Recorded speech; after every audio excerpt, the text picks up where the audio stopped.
Hey, it's Mark here, and welcome to the next edition of the Employee Survival Guide, where I tell you, as always, what your employer does definitely not want you to know about, and a lot more.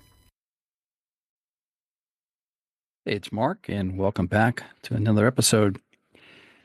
Today's topic is performance defamation and truth decay in the American workplace. Maybe the title signifies what I'm about to talk about. The new uncomfortable truth about performance evaluations by employers in the American workplace is that they have become a frequent and persistent source of destructive disinformation. As a practicing employment lawyer, it has become increasingly clear that employers have become entirely comfortable with drumming up false claims of performance deficiencies against high-performing employees to justify otherwise unjustifiable or illegal terminations. When employers decide to terminate an employee, whether it is for a legal or illegal reason, they simply begin to make up lies about the employee's performance and then, quote, document these lies to support a, quote, case for termination.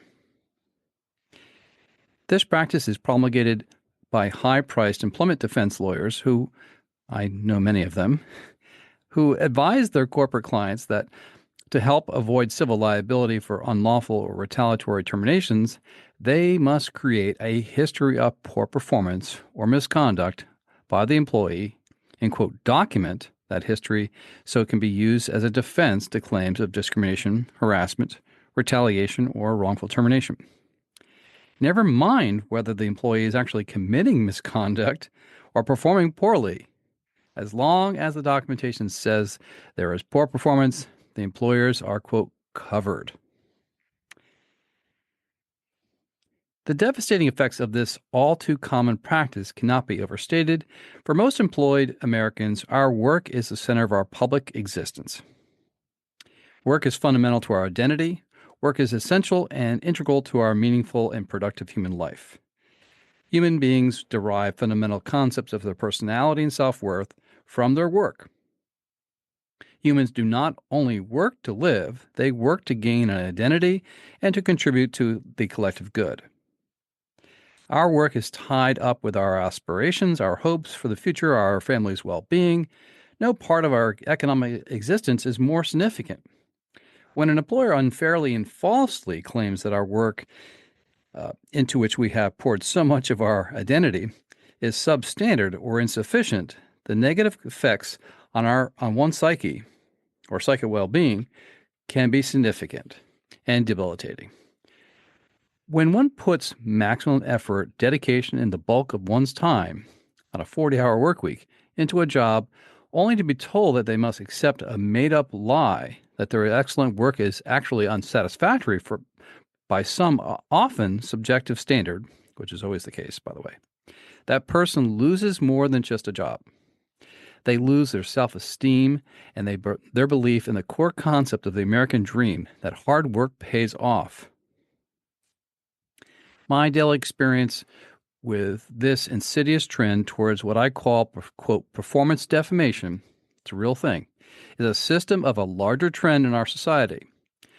Over the past several decades, our national discourse has become subject to a condition called, quote, truth decay. And by the way, I'm not dropping quotes all the time. It's just that I'm reading from quotes.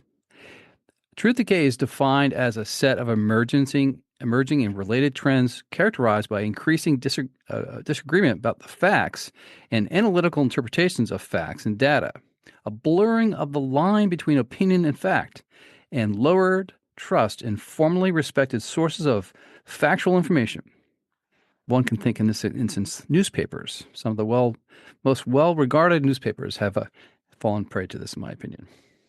In short, facts have become a matter of personal opinion in this country. Performance defamation is a perfect example of truth decay, as it operates on the principle that as soon as an employer's opinion of an employee changes, the facts about their performance instantly change as well.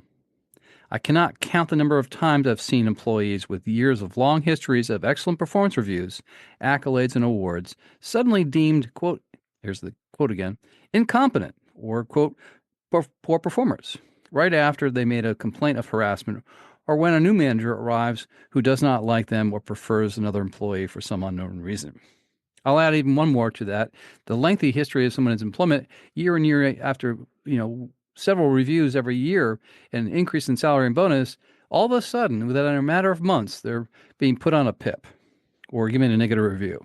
Telltale sign that something's going on and you need to find an employment lawyer. The practice of dishonest performance evaluations has become so commonplace that it is difficult to question anymore. Objective measures of performance are skewed in favor of subjective measures of performance, which is a fact. Most employers do use subjective measures, and are usually not based on fact. So be careful of that and look for it. Standards are easily altered so that minor infractions or common errors like typographical errors in draft documents are suddenly raised to the level of performance errors for the target employee, while the same mistakes or minor errors are ignored for the other employees. Subjective measures of performance like quote-unquote communication skills based on ordinary interactions are elevated to performance criticisms. Indeed, if the employer wants to find fault with a particular employee, it can do so whether there is a legitimate cause or not. These false performance evaluation practices are so widespread, they're not even questioned as ethical or legal anymore. In my experience, most working people fundamentally believe that is wrong or should be illegal for an employer to simply concoct lies about their performance and use those lies to effect a termination of employment. Most of my clients are shocked that there is no law against the obscene practice. There is not. In fact, our courts have gone to great lengths to shield employers, of course they have, from liability for this sort of defamation. There is the intra-corporate privilege doctrine that allows employers to freely commit defamation against employees in the course of managing them. Many jurisdictions, including Connecticut, have such a privilege for corporate communications. A very famous case, actually, I was in law school and I actually read this case. I'll tell you how old I am. It's called Terosian versus Boehringer Ingelheim Pharmaceuticals. One of my favorite employers, by the way. You know you're out there, Bippy, I call you. Which states, quote, communications between managers regarding the review of an employee's job performance and the preparation of documents regarding an employee's termination are protected by a qualified privilege. Such communications and documents are necessary to effectuate the interests of the employer in efficiently managing its business, end quote. This doctrine specifically protects employers from performance defamation and allows them to discredit and denigrate an employee's performance based only on subjective or even false criteria it chooses. Our courts have long protected employers' rights to manage their employees over the employee's right to fair and honest treatment in the workplace. Thus, the law permits unfettered performance defamation against employees who have little recourse to investigate and to prove their own good performance. CNN, the TV show, reported on a very recent example of this occurring in the federal workplace as the Trump administration is culling government employees in mass numbers. The Trump administration is claiming that it is carefully terminating only low-performing and probationary employees, when in fact many of the terminated workers have had recent promotions or excellent performance reviews. This may be surprising to many, but this type of mass performance gaslighting is the norm in corporate America. Performance review or poor performance simply means that your employer wants you gone. While CNN calls it, quote, indiscriminate madness, it is nothing new. It is certainly not surprising to employment lawyers like myself. The same madness is taking place among private sector employers as well as in state and local governments.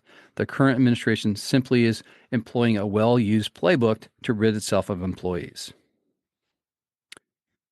One of the most deceptive tools in the employer's performance defamation arsenal is the Performance Improvement Plan, or PIP, and you've heard me talk about that damn thing over and over and over.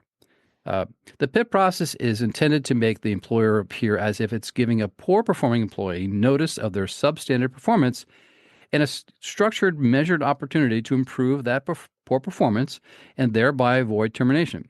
Sounds fair, right? Well, it's not. Nothing could be further from the truth. As an experienced employment attorney who advises employees through the PIP process on a daily basis, I can tell you that the PIP means you're already set to be terminated. I call it the writing on the wall. And they basically want you to quit, by the way, just so it's cheaper than if you just quit because they don't have to pay unemployment insurance benefits. Once you're on a PIP, the employer will not let you improve and save your employment regardless of what you do. They are just documenting your poor performance, never mind that your performance may be good or even excellent. The PIP is a complete sham, and in almost every case, as the employer inevitably sets either unreachable and unrealistic performance goals or simply makes the improvement criteria so subjective that any performance can be characterized as substandard. The PIP is truth, decay, in action. I like that phrase, truth, decay. It's got a lot of bite to it. While most working Americans believe they are entitled to fair treatment at work, to honest evaluation of their performance, and that they should be protected from arbitrary loss of their job, the law does not provide for any of those things. As an attorney who often has to answer an employee's desperate question, quote, "How can they do this to me?" I can say that the law is far from reflecting our country's shared values and beliefs about workplace dignity, honest treatment, and a fair conduct. Our legislatures and courts should be looking at comprehensive review and expansion of the basic rights of employees to fair and equitable treatment, but they're not doing that yet. Protecting employees from performance defamation and changing the flawed principles of, quote, employment at will would be a great start. And you've heard me talk about that as well. While the law tells employers that they can do whatever they want to employees, no matter how dishonest, the American people expect better. We should start demanding it. This episode was written by Chris Avicali, an attorney in our office. It was taken from a blog post we had put out recently by the same title. Hope you enjoyed the episode, and I'm looking forward to sharing more with you. Have a great day.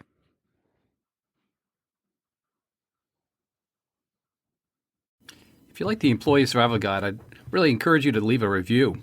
We try really hard to produce information to you that's informative, that's timely, that you can actually use and solve problems on your own and at your employment.